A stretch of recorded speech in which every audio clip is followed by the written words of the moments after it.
So yeah, so he's flashing this torch on the inside, just aiming it directly at me where I'm stood, and I'm thinking, this is fucking, these people are straight, do you know what I mean? These people have fucking lost it. I mean, I realise now that the desire is to have me think I've fucking lost it and I'm imagining all this, but there's got to be something behind these acts, isn't there? You know, the flashing light things that happens all the time. Every day in my path there is a flashing light, you know. It must be like a hypnotising tactic or trick or something, and I don't, whether I'm susceptible to it or not, I've no idea. But anyway, eventually the police station opened again. They take me into a room, these two police officers ask my name. Oh, look at these. These are sweet chestnuts, and I'm going to collect some of them for my lunch or my dinner. I haven't got any gloves, so they're spiky wee bastards. Eventually, took me into a room, asked my name and date of birth. I gave them it, and on their little, their little handheld computer thing they have, brought up a photo of someone completely different, and I was like, "What's going on? That's not my photo." And he kind of took it, he fingered it away from me, wouldn't show it to me. It was fucking strange, and I was like, "You're not even listening to me. You're not even writing any notes." By that time, this is the third station I'd been to. Obviously, the first one was a couple of months previously, but that was the second one that day. And I was tired of their fucking nonsense by then, It was becoming so obvious that they were all fucking involved in this shit. So I was like, "You're not even taking me seriously, you're not even taking notes." And he went, "I don't even know if that's your proper name," referring to when I changed my name, because I'd never changed it with any providers, any bank or anything. It was something that I'd done when I was kind of drunk, and then I just forgot about it. I couldn't be bothered going to the hassle of actually changing my name on paper with banks, driving licences, etc., So that's what he was referring to.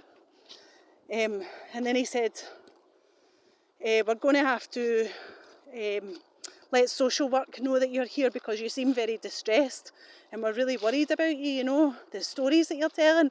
And I'm saying, "They're not stories, this is true. And again, you've not written anything down. You're not taking my complaint seriously. I'm telling you that people are trying to force me from my home."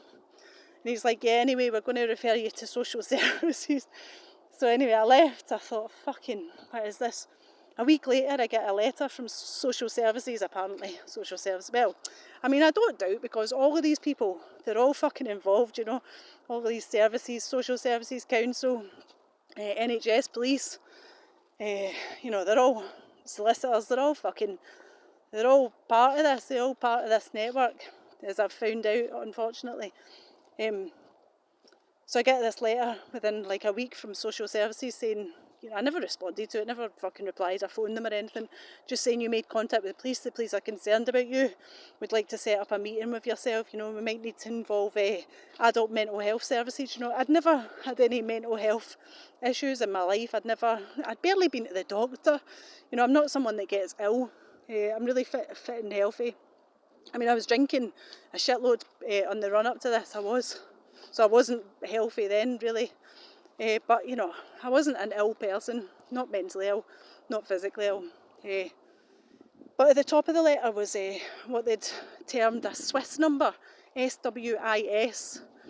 And they said that it referred to, now I've never found any information about this online, and I've looked it up, Swiss number, whether it's an actual thing, but I couldn't find anything. I mean, they monitor and decide what my internet is, what I see.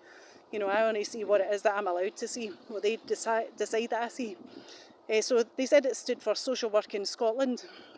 Now this, it was a 9-digit letter, and the first 3 digits were the last 3 digits of my ex-husband, Tyrone Christian's military number. When you identify yourself in the military, or you write your name on your clothing, or you have a name tag, and it's usually got your surname and then the last 3 letters of your military number.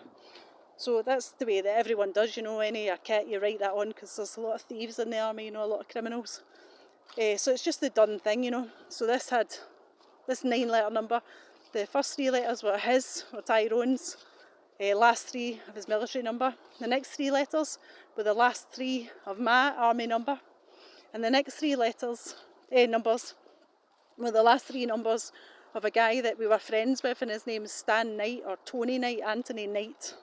And he lent us a bit of clothing once on a hanger, and I never ever returned the hanger to him, and it had his name on it, Knight, with his last 3 of his army number, which is the done thing, you know, everyone does that on their belongings. So the last 3, so this hanger, the last time I seen it, I kept it for years and years, you know, 20 years. The last time I'd seen it was when my brother had conveniently left some of his belongings at my house, you know, just so the network could go through and see what they are, a box with all his personal items in it, you know, relating to, again, my targeting and how they can involve themselves. And he manages to keep a hands-off approach, you know, just these people that happen to be going through his stuff in my house, you know, that his ex-partner had specially delivered to my house when she threw him out. Again, this is all just it's all just street theatre, it's all just a setup to get this box into my house.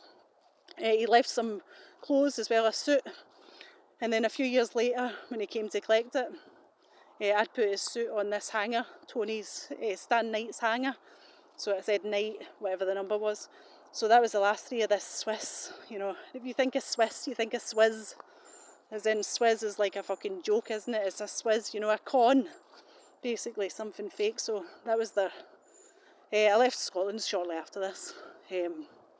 Yeah, I just had enough by that point. I knew I was getting no help from any direction, you know, and what was going on, the tactics that were going on just became worse and worse and worse. After I went to the police, you know, they probably thought she's not fucking shutting up, so, you know, they kind of increased the pressure in every way, and eventually I fled, which is what they wanted, you know. Anyway, that's the end of my little fucking story time, so hope you enjoyed that. Sorry for the heavy breathing, out of breath. I'm sure they'll let me breathe now that I'm no longer going to be speaking. So you take care. God bless. Lots of love. Bye-bye.